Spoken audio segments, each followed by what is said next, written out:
What's up, 1851? Good morning. I hope you had a great day so far opening up your holiday presents. Hope you got everything you want, like wonderful FDDs if you're looking for the right franchise opportunity, or maybe a great new iPad that you can look at our beautiful 1851 on. But Merry Christmas or Happy Holidays, whatever you celebrate. It is Christmas, so Merry Christmas. Welcome to this week's Weekly Sizzle. A few quick things to talk about. I'm going to keep it short because I'm sure you want to get back to celebrating with your family, or maybe you've stepped aside to watch the Weekly Sizzle this week because you are tired of your family. Either way, I'm going to keep it short this week. So here's one point that I would like to make. Many brands and many people seem to take off the month of December. If I had $1 every time I heard a franchisor say, yeah, it's hard to sell a franchise in November, December because of the holidays, I hear that loud screech of the tires and I say, well, wait a second.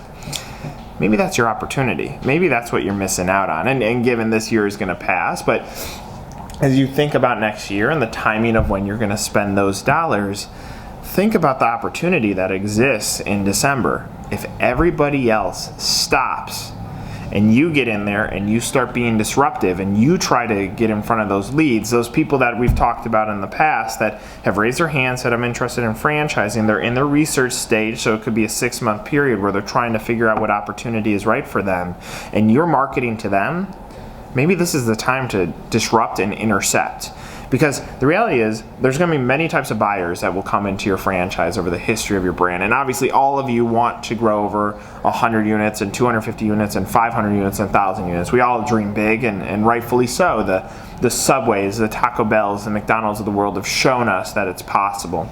Well, we're going to disrupt if we're going to get those prospects, the ones that we have, the ones that believe in our product, and those already have experience with us are not really going to look anywhere else. But those that went to, say, a franchise portal and said, well, where do I begin? I know I want to be in business for myself. I've been laid off from a job. I'm tired of reporting to the man, whatever the reason is. Those are the opportunities that I think you have an opportunity to get in front of. So when everyone else takes the month off, maybe that's the time you push the pedal down. On the PR side of the agency that we have, No Limit Agency, for the last few years, my favorite saying that I get to argue back is well, reporters don't want to cover franchises during the holidays because it's impossible to get a hold of them. The reality is TV, radio, print, digital, it doesn't sleep. When I was a journalist, I would actually have to work during the holidays. Someone had to be in the newsroom to produce the newspaper.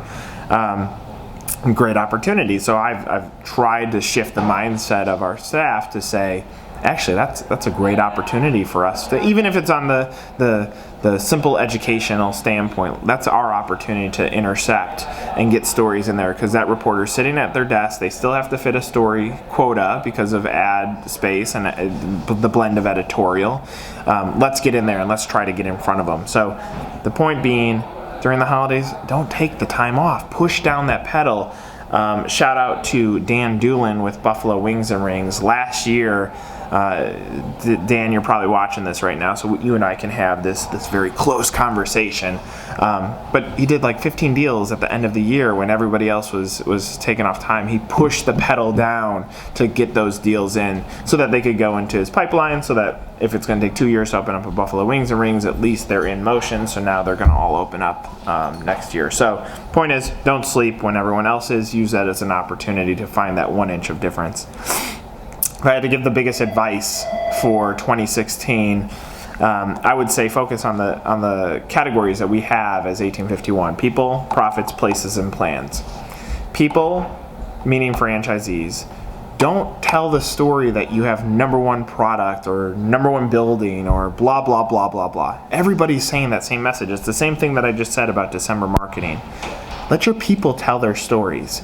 You have great human interest stories within your franchise. Someone that was a CEO, someone that got laid off, someone that came from another brand.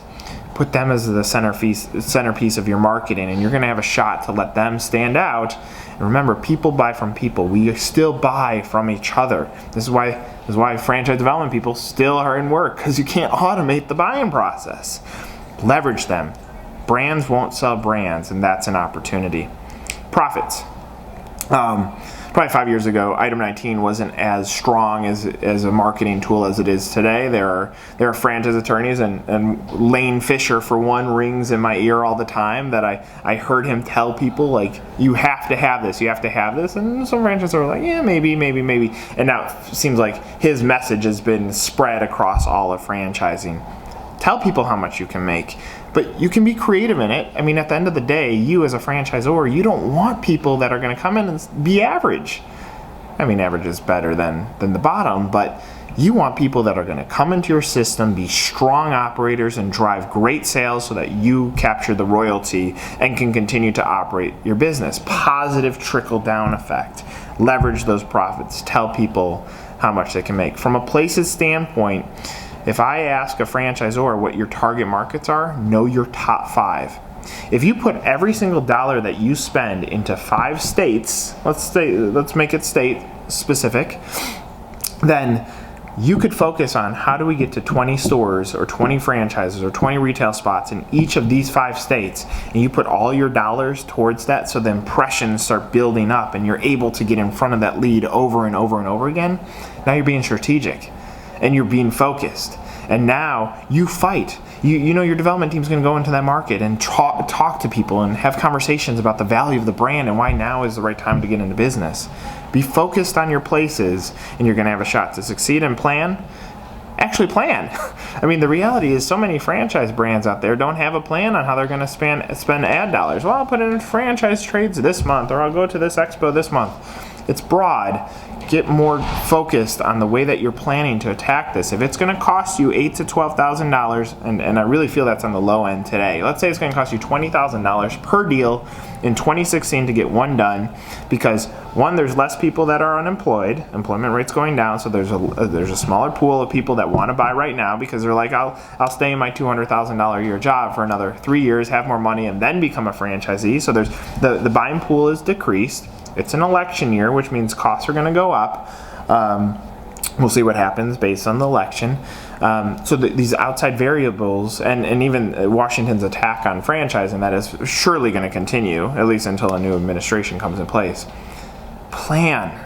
Be thoughtful about the way you're going to attack this, so you're spending that $20,000 on the right person with the right potential profit margin in the right places, so that you do less work and win in a bigger way.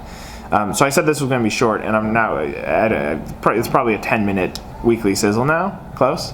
Yeah, close. So apologize for that. But now go get back to your family, have a Merry Christmas, and we will talk to you next week. Thanks for watching the Weekly Sizzle.